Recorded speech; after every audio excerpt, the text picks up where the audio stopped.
Here we are in Prince George, another Metis Dialogue regional session. What do you think might happen today, Keith? Well, I think it's going to be another really important session. I mean, up till now, the coalition has been just carrying on, talking about the 6 issues. But, last week was a big week for us. We had the Globe and Mail article out, as we know, got national attention. And it just feels like people are really paying attention more than ever. So I think that this will be a very interesting time. I really feel that the grassroots are really coming on board with what we're saying. And we released our number of financial statements, and we think that today actually we're going to be showcasing what we think is the beginning of a proper debt recovery plan. And I'll be interested to see what the reaction is here in Prince George. It's a large Métis community here, so I'm pretty excited. All right, and Beverly, this is a big day for you. You're going to do the teaching of the children, the elders, both ends of the spectrum, how to dance, how to jig. I'm so excited to be here. I was raised in Prince George. I know a lot of people here in Prince George, and our communities here, I think, have come together. They are very concerned about what's going on, and they're here to listen and learn, and hopefully put some resolutions on the table for us, because we are here to give them the information they need to move forward and carry our nation, because those are grassroots people, and those are where the culture comes from, and they want to bring in. We want a future, and I hope that there's no judgment. People that show up at this meeting, I hope people just stop judging one another and start respecting, and that's what it really comes down to. All right. Because being raised in a family of 19, and my mom always brought that on, and then so I thank everybody, and I hope to see you there. Have fun with us. All right, that sounds like a good invitation. In order to learn things, we have to keep it simple, we have to keep it fun, and we have to encourage you to do what? You say, I can do it. I can do it.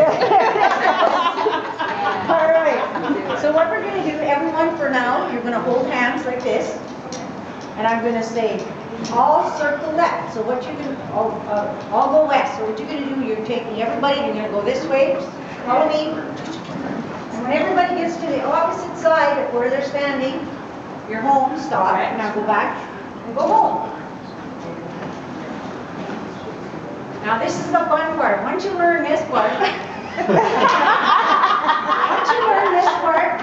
you're home free. So turn to your partner and say, dance it. You're always going to greet your partner with the right hand. So turn your back, you're divorced. Divorce your partner. Oh, divorce your partner. Think of this like a house. This is the corner of the house, okay? I'm going to ask you to left hand shake with your corner. I'm going to ask you to, that's your corner. Oh, you're my corner. Yeah. So now you're looking at your corner. So you're going to do this. You're going to do one turn. It's almost like going to visit your neighbor. You're going to go one turn like this. I'm going to say turn and say tan. Let go and say tan. Say back to your partner. Always go back to your partner. Okay, all circle west. Go that way. And back the other way.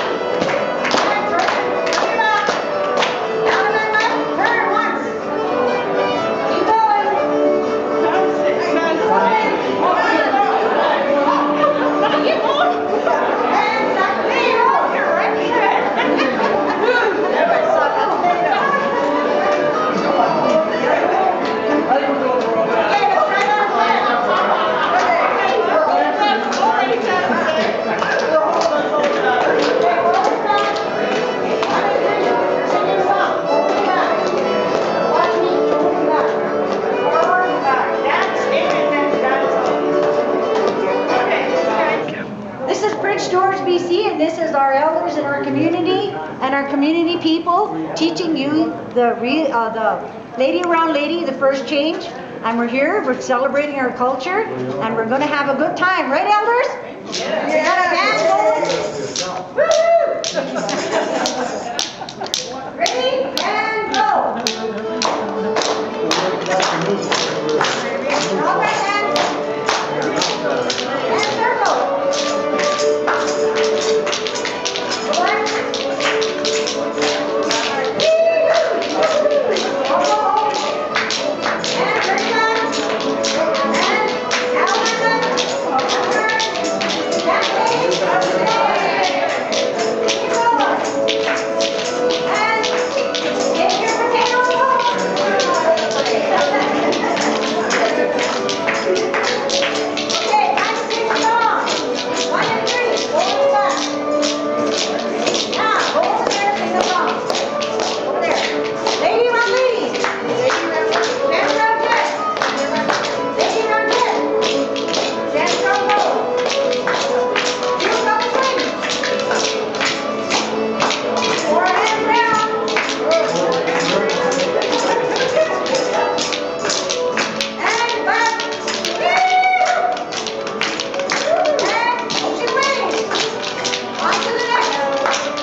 important for everyone, and I respect that, and I think that we should try and get this done. So I do want to thank everyone for being here.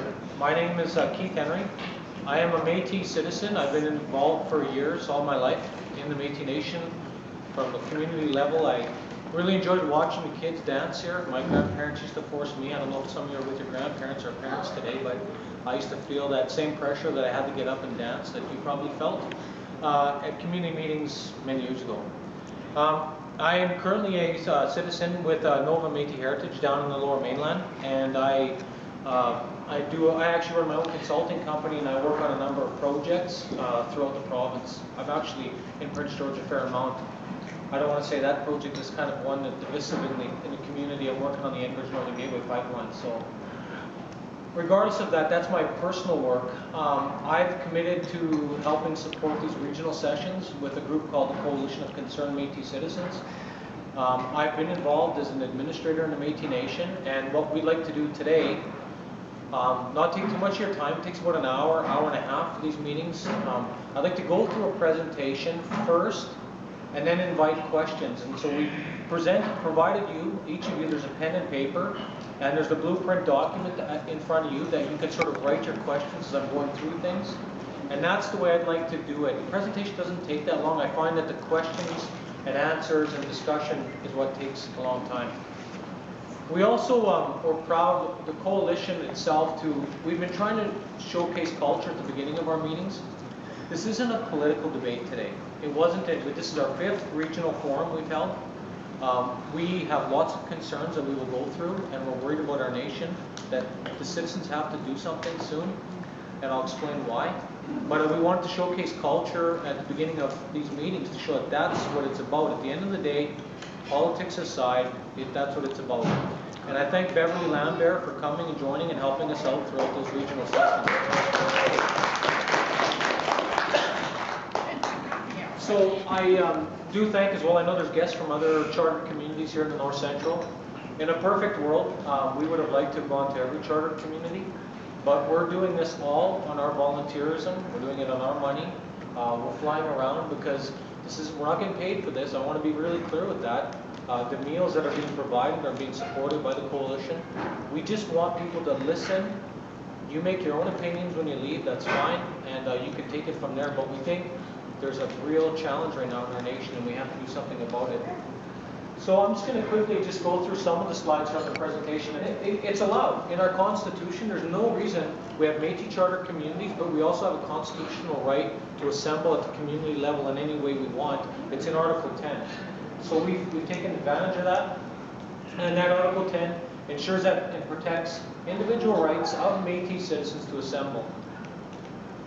So what's our mission? We just want to simply make sure, I don't know if that's a bit blurry to you guys or if it's my eyes. Our mission is simple, to ensure Métis Nation British Columbia is accountable and transparent to Métis citizens in BC. It's not about throwing them over, it's not about it, not from our perspective. If that's the outcome, then so be it.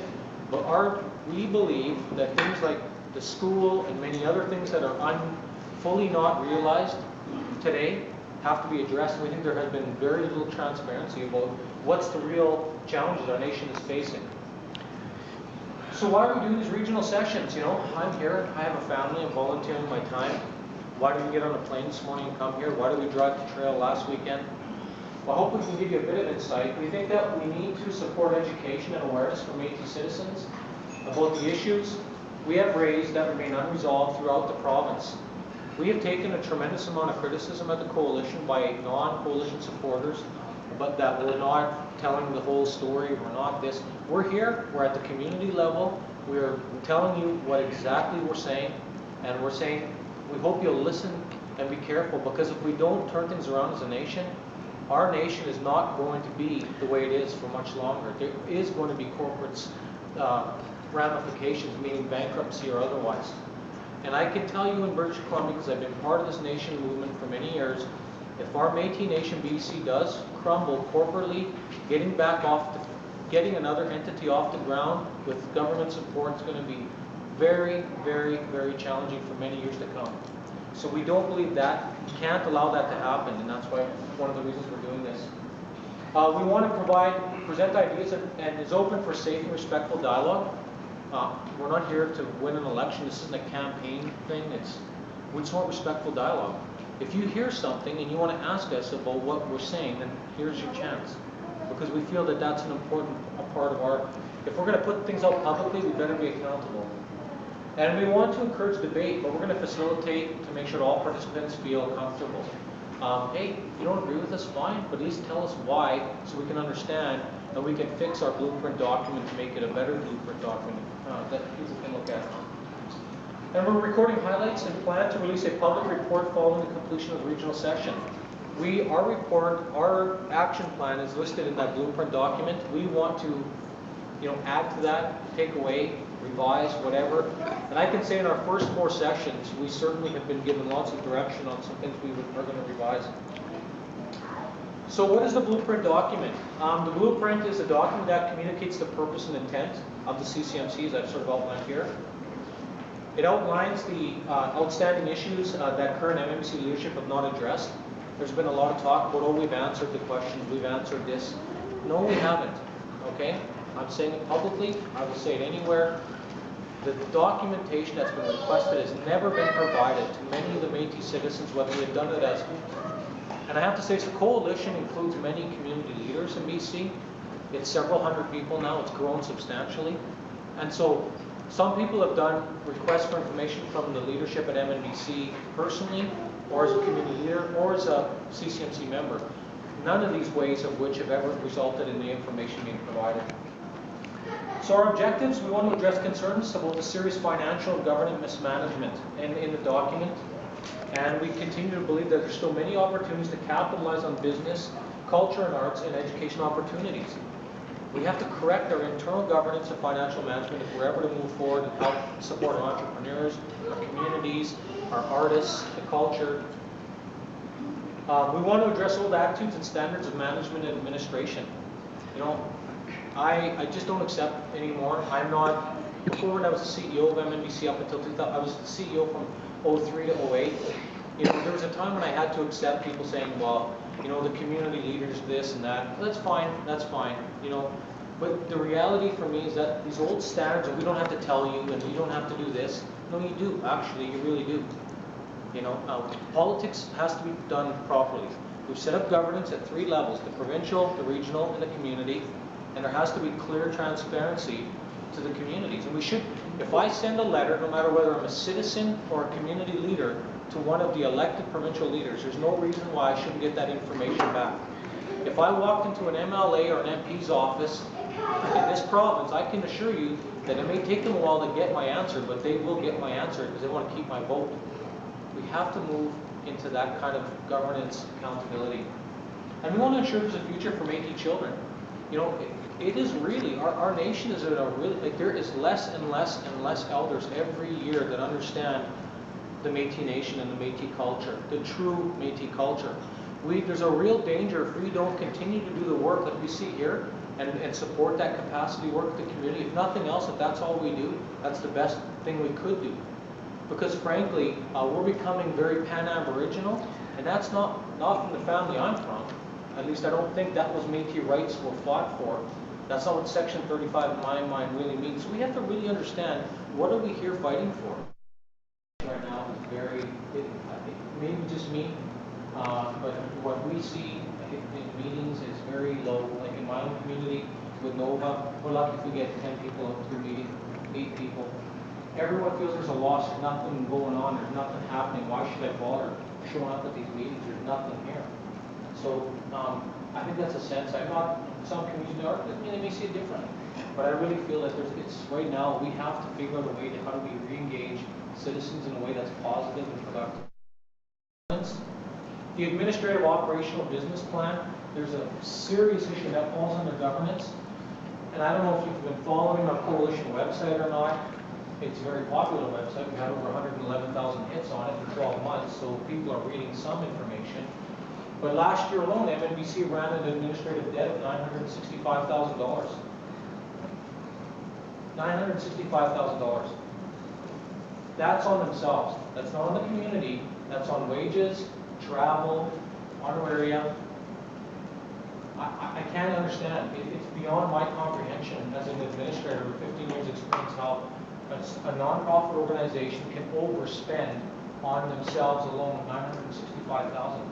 And I'm not saying it to hurt their feelings. It's right there in black and white in their own financial statements.